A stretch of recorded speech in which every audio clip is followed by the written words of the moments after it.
Hello and welcome to the video. Before we get started, if you'd like to provide input on future content and get our weekly newsletter, click on our survey. The link will be below. We also have a report on Ethereum 2, along with a bonus report on why you should learn Solidity now. Again, the link will be below. Now on to the video, and thank you. Okay, so we want to continue on a little bit from yesterday and talk about Polygon, the technology behind, or the blockchain behind the render network. It's basically a framework for building, and you connect Ethereum compatible blockchain networks. It benefits from Ethereum, but it is more secure and more powerful. And their solution is deployment of blockchain, one-click deployment of blockchain networks. They have an SDK and modules for developing custom networks, interoperability, security as a service. That's another layer of security, and again, interoperability. So let's see. Let's go here. See if this is the, yeah. So they have a number of places, things that you can read up on. One is their SDK, their EVM compatible Ethereum sidechain, their layer 2 solution. So this is an example of the layer. Remember, we talked about layer 2 solution in terms of render.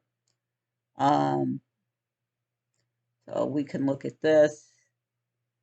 And this is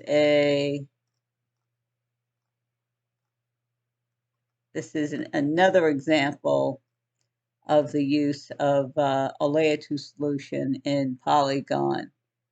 And it looks like it is designed to handle token transfers. Let's go back. Of course, the Polygon SDK, which, let's see. So it is a custom EVM implementation and allows you, so you can use all the tools. This is one of the great things. You can have a more scalable, more secure network and use all the tools you're used to in Ethereum. Solidity, MetaMask, Remix, all the stuff that we've looked at in the past. Looks like you can write plugins, node extensions, and so on. This is their developer docs, and it goes into great detail about validator and delegator and proof of stakes. And of course, this is how, if you're not, this is one way to make money with this.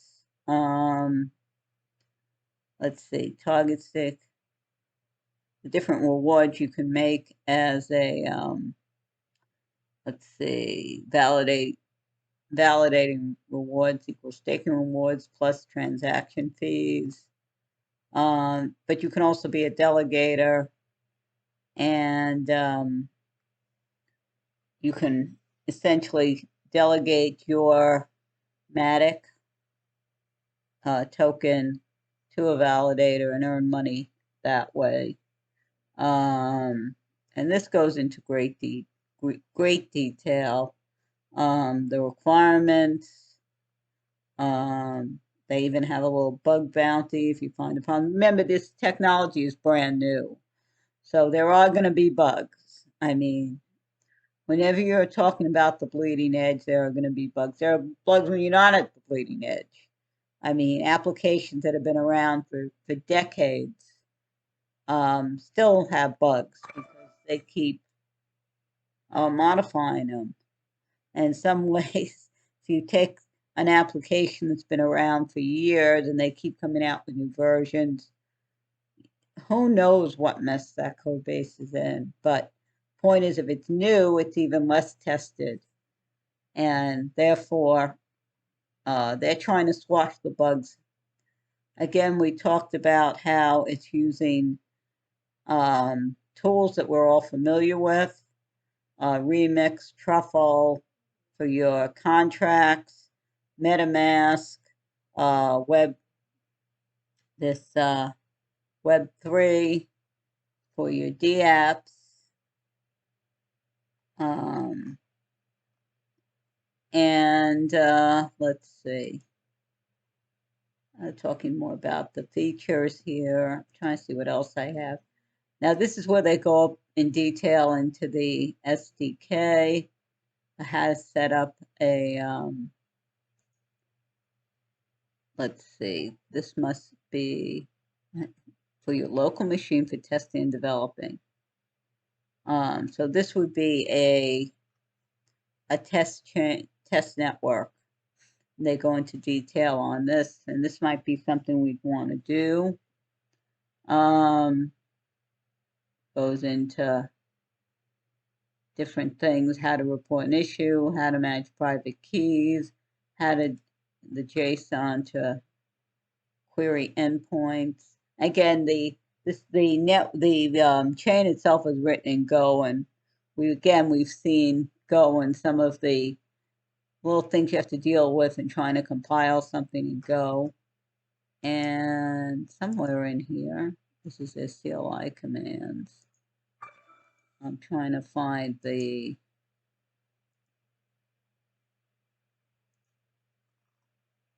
GitHub. So this is their GitHub, the Polygon SDK, and they go through how to use that there. Let's see something. Right, so they have the docs, the SDK, the consensus, staking contracts. So let's have a look at this. So this is some of the contracts. I guess this is staking contract. And which obviously, if you're going to have validator and delegator nodes, you need staking. That's because this, again, this is proof of stake. So hopefully this has been interesting. I think there's a lot that can be done here. I think we've seen, of course, render, and now we've seen this other, the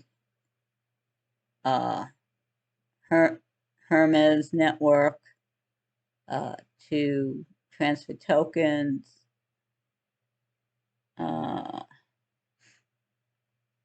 Let's see. The roll-ups are essentially the things like render, the separate chain. So this is another example of a project.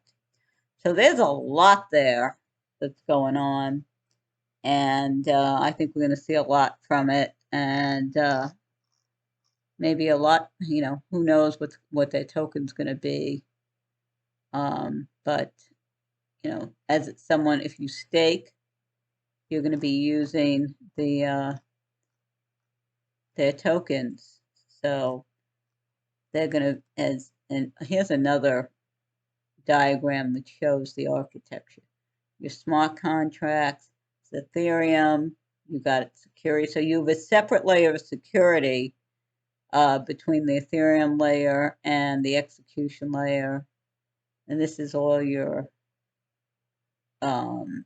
Polygon networks. Here's your execution by, okay, this is using EWASM. Your smart contracts are on EVM. It looks like, and they go into the Polygon networks layer, which again goes through a security layer, which then goes to the Ethereum layer.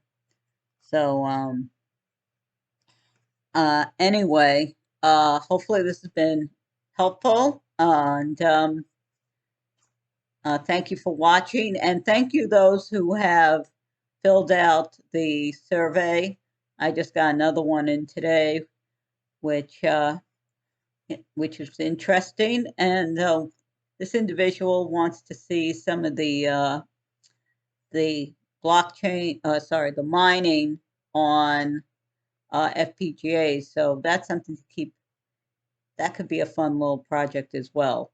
But I think in the near term, we're going to look at Polygon. We're going to look more at the render network. What I'd like to do is actually go through. Now, one thing about using the render network, especially if in the US, as you know, or maybe you don't, in the US, the sale of tokens, so if you buy Bitcoin, or not just sale, the use of token, if you pay for something in Bitcoin, unfortunately, in the US, it is treated as a asset sale, just like you sold a stock. So any gains on that coin is going to be taxable just for buying something with it.